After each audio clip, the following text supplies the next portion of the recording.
Good morning, students. In this session, we will learn more about John Milton.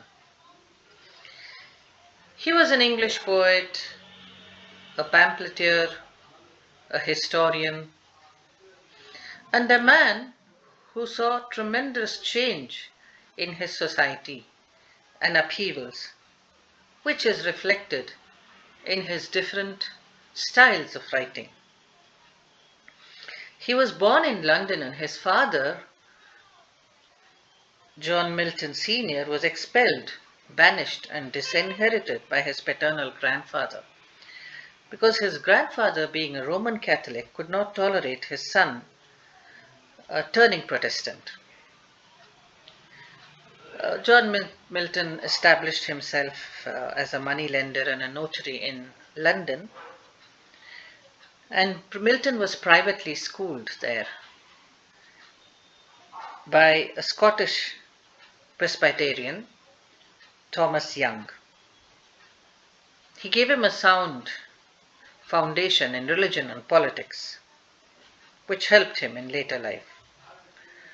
He earned a master's degree from Christ College, Cambridge, and he spent most of his college life in reading, and more reading. He graduated in 1632, grew up listening to John Donne sermons, was fond of learning, so he lapped up Latin, Greek, Italian, music. He started expanding the frontiers of his knowledge quite a bit. At a very early age, probably his avid reading made him decide to become a poet. He decided to become a poet at an early age. He became also a celebrated poet who saw and evolved from the Elizabethan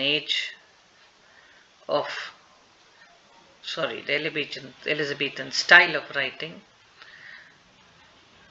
developed his own Puritan style in prose, and became a remarkable poet after the Restoration, a celebrated poet too because of Paradise Lost and Regained.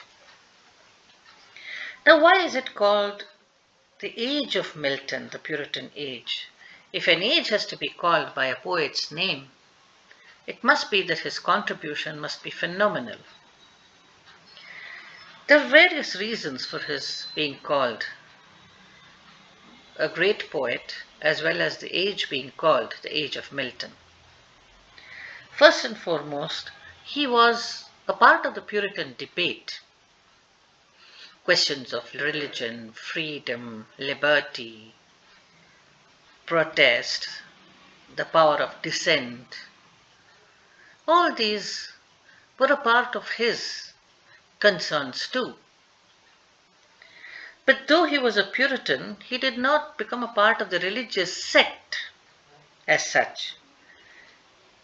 He carried the turmoil of ideas and perspectives. He wrote on issues like divorce, church reform, censorship. So he became a part of all those concerns that the Puritans had, even on religion and reform, and governance and power of the parliament.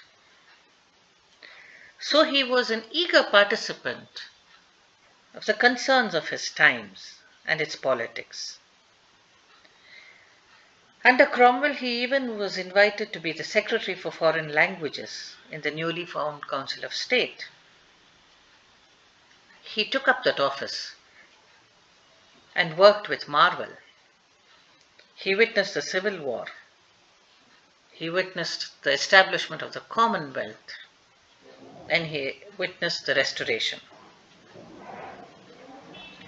So, he evolved as a writer because he grew up with these turmoils and with these discourses. He perfected his craft as an artist, just like Shakespeare did. In the first phase of his growth as a poet, as he was a part of the Renaissance spirit, the Petrarchan sonnet, the pastoral elegies, which tended more towards the spirit of the Elizabethan age, preoccupied him. But in the second phase, because of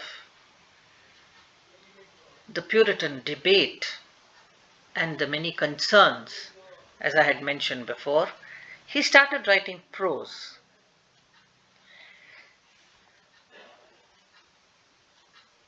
He concentrated on prose because he wanted to voice social and political concerns. And he advocated all the ideas that Cromwell did and the issues that the Puritans took up, even supported regicide. But his best work, you see, the first and second part of his career, he was refining his art. But it crystallized and consolidated in the third phase because Puritan intellectualism and the creativity of the Elizabethan age and the social milieu that generated a lot of debates, all this crystallized into the poet that he became. In the process, he also turned blind. He was arrested. He was put behind bars. Friends like Andrew Marvell and some prominent, influential people tried to convince the king, and he was released. So, personally, his life changed because of these political and personal upheavals. As he was a part of the regicide, there were many who disliked him, he made enemies, and he saw the restoration. So there was probably a kind of despair and frustration that all that he thought was righteous and true did not really happen in the way that he envisaged. So, Paradise Lost, Paradise Regained, Samson Agnosticism, all this were reflective works really. His work covers three momentous ages, as I said, and each age, the spirit of it was represented through his work. So his body of work covers all the three ages in a way. That's why it's called the Age of Milton. His influence also was across centuries. Having fused the classical heritage and the Christian spirit, he still remained a truly English poet. How does he fare as a part of the poetic tradition? As I said, he remained a major influence on poets across centuries. By his contemporaries, of course, he was rejected quite a bit for his political affiliations, but Marvell admired his work. Dryden adapted, and he consulted Milton and adapted Paradise Lost to the stage. He wanted to have a musical opera, State of Innocence and the Fall of Man, 1677.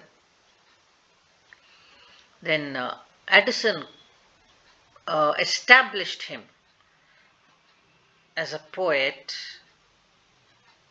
of consequence and significance through publishing a series on his work, Paradise Lost, in Spectator in 1712. He ranked it with the classics. And so he sort of canonized him and made him a part of the poetic tradition. In 1712, we also have a Pope who used a lot of references from Paradise Lost to write a mock heroic epic. So the concentration was more on the mock heroic epic rather than on Milton's work. Voltaire, a person no less than Voltaire, praised his work.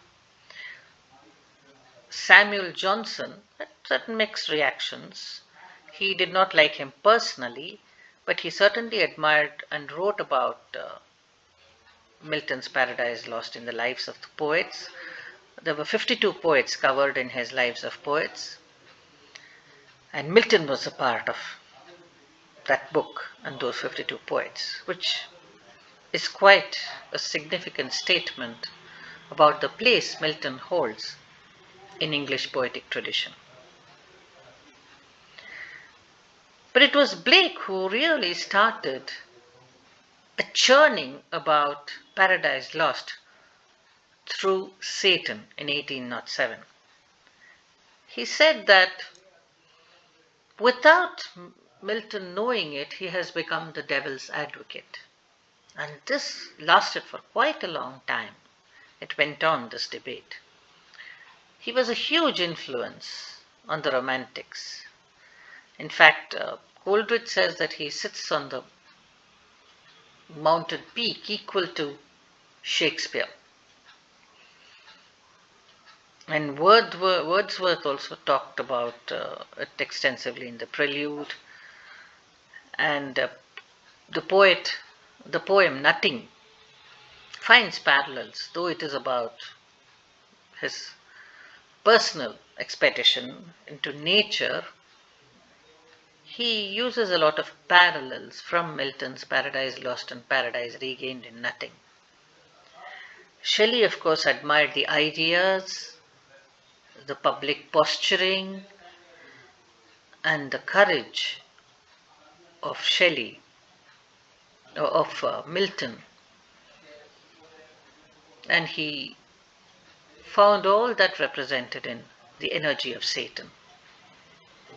C.S. Lewis, of course, as he was a true Christian, he found a lot of Christian elements in it, and he wrote a very scholarly work in 1942. In the 20th century, it was called the Milton controversy. It emerged. Pound and Eliot had to say a lot about Milton. Though they were not very kind to Milton, the fact that Milton has been resurrected time and again and talked about, that itself proves that he is a poet of consequence. Malcolm X, the civil rights activist, in fact took Paradise Lost to the prison, and he read Paradise Lost and admired Satan. Thank you.